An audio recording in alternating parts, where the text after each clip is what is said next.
નમસ્તે, good morning friends. હું મનોવૈજ્ઞાનિક ધ્રુવલ શાહ.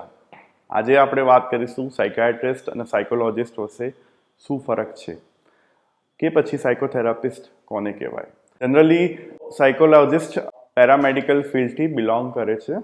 એ લોકોને માસ્ટર્સ ઇન ક્લિનિકલ સાયકોલોજી ક્યાં તો પીએચડી ક્યાં તો એમફિલ પ્લસ ક્લિનિકમાં વર્ક કરીને વર્ક એક્સપિરિયન્સ લેવાનો હોય છે.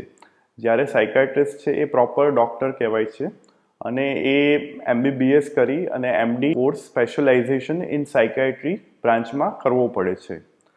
સાયકાટ્રિસ્ટનું મેઇન કામ છે મેડિસિન પ્રિસ્ક્રાઇબ કરવાનું.